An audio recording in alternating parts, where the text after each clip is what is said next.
Hi, I'm Lucian, the designer for Eden Left Behind, a mech exploration TTRPG. I wanted to talk about the mech genre. I love mechs.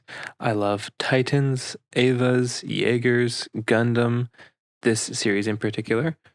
If a story has a big robot with a little guy inside, I'll probably like it. But mechs are not there to just be a cool robot. They're a narrative tool. They explore war, bonds, family, growing up. The mech's a device for something greater, usually involving strong emotions or what it means to be human. In The Witch from Mercury, we follow a cast of high school students, each assigned a mech. These mechs change as the show progresses, following the development of the characters. Suletta starts the show with a rather generic-looking Gundam. Once she goes through some serious character development, she gets an upgraded version of her mech. When she starts to rebel against her mother, her Gundam changes, a technically weaker version than her old one, but her personality is what matters. She ends a solar system scale incident because of who she is as a person.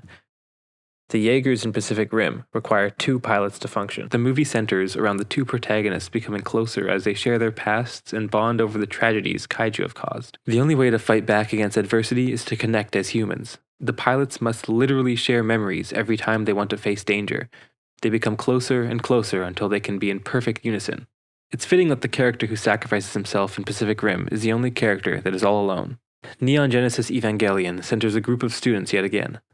The mechs being pilotable aliens rather than machines. Evas in Evangelion are a tool to further the plot of an alien invasion and how the teens are affected by forces beyond their control, the adults and the angels. The mech can be seen as a representation of puberty.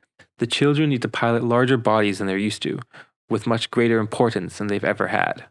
The focus of all 3 examples is not the mechs themselves, rather the people inside. The mechs are used to explore the themes of each show or movie through extreme scenarios. The more I delve into mech content, the more I notice the reasons for mechs to exist in stories. I was watching Iron-Blooded Orphans. The Gundam and associated nerve modification system is a visual representation of the suffering caused to impoverished people by a ruling class. To pilot a Gundam is to have painful surgery after painful surgery, all just to fight back against those that don't care if you live or die. The mech genre was never about cool robots shooting rockets or hitting lizards over the head with cargo ships. Although this scene rocks, the mech genre is about humans. All mech stories don't need to be about the same thing. Each of those examples shows something very different.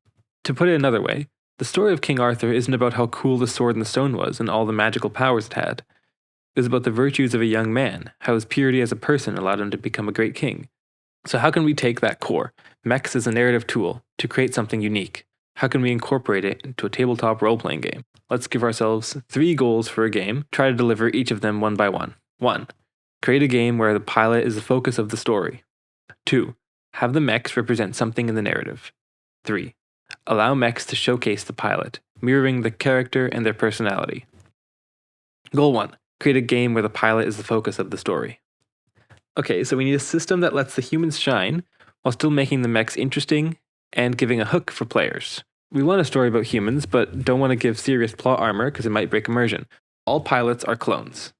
Normal people back on Earth can donate their DNA to the Solar Expansionist Initiative, SEI, to create a mech pilot version of themselves out in the uncharted areas of space. This way, pilots can still die on a mission, but they'll be reborn aboard a space station and can rejoin the team shortly. In between missions, the pilots can spend their vacation days to hang out with friends, go on dates, get into bar fights. A list of personal situations and accompanying tables can be used to progress the story of each pilot, giving us little scenes of their life aboard the space station. Okay, so downtime is good, but what about during the action, the missions? Well, whenever a pilot dies, they choose from a list of 12 memories to narrate. Each of these memories is something from their original human back on Earth. These prompts might range from the moment you regret the most, or describe the face of the person you miss. Now, all pilots will automatically gain a backstory throughout play, and these memories can inform choices and changes a character goes through. I'd say that completes Goal 1. Goal 2. Have the mechs represent something in the narrative. Seeing as this is a sci-fi setting of my own creation, I wanted to add in elements of stories I enjoy.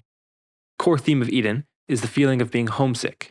You are in the middle of space, far, far away from Earth, with no way of going back. The mechs are towering machines that feel foreign. They stick tubes into your back. They smell funny. They're made of metal in a setting where nature dominates most worlds. You could say that the mechs represent the cages of the company you work for, the SEI. They force you into killing machines, sending you on missions you likely won't survive, then cloning you over and over when you inevitably die. The mechs are an equivalent of a work cubicle. Stuffy, messy, not truly yours. But Eden is a role-playing game, so it needs room for growth during play. You can hunt kaiju, harvest their parts, and graft them onto your mech. You can create a biomech that might slowly replace all the metal with flesh, the wires with veins, the frame with bones. You can make your mech something more like a pet and less of a cage, something that thinks, breathes, loves, but it'll never be natural. You'll never have that feeling of being home again. They can represent a variety of things in your game. It might be tied to a greater theme of the story or each individual character. Goal 2, good. Goal 3, allow each mech to showcase the pilot, mirroring the character and their personality. In Eden, your mech is merely an extension of your character. It has no stats, no modifiers, no standard design. It looks exactly how you want it to look and can only act as well as your pilot can act. If you are a muscular, tough pilot, your mech will reflect your personality. Maybe it wields a heavy machine gun, a tree-sized sledgehammer, is built like a fortress. If you're quiet, shy pilot, you might wield a sniper rifle, staying far away from the conflict, scouting out the area. The way your mech behaves is directly tied to how you, the pilot, are as a person. Just like in mech fiction, the pilot is the main character. The story revolves around the team, not the machine. So how can we do this mechanically? When you roll for any action in Eden, you roll a style and a skill. Styles dictate how your pilot is approaching a problem. Skills are how good at a specific type of action your pilot is. Let's say you roll Grace style with the Slice skill. You might use a sword and smooth movements to cut through the enemies, dancing through the battle. Now let's say you used Knowledge style with Slice skill. Your pilot might have an understanding of vital organs and their location, making precision cuts, hitting weak spots one by one. Neither of those examples are a display of a mech's power. They're purely the pilot's personality and capabilities. In Eden, all damage is standardized, meaning a rocket and a pistol will do the same amount of damage, but in different ways. This emulates how in mech stories, the weaponry of a mech rarely is what wins the fight. The creativity, the skill, and dedication of a pilot is what ends up being the deciding factor in a conflict. The use of styles and skills in Eden is almost completely up to the player. So creating a mech that fits what you want to be rolling will make you stronger. Creating a mad scientist character, give your mech lots of poison gas and Tesla coil weapons. If you're making a photographer, give your mech a sniper rifle and ways to get into advantageous positions. Goal 3, complete. So combining systems, settings, themes, we can create a mech TTRPG that captures the core of mech fiction while still including the fun factor of a giant robot shooting unreasonable amounts of missiles. When creating a role-playing game, I think it's important to look at the why for the tropes you intend to use. Putting the core of any genre into your game will make it stand out as more than just a trope or cliche.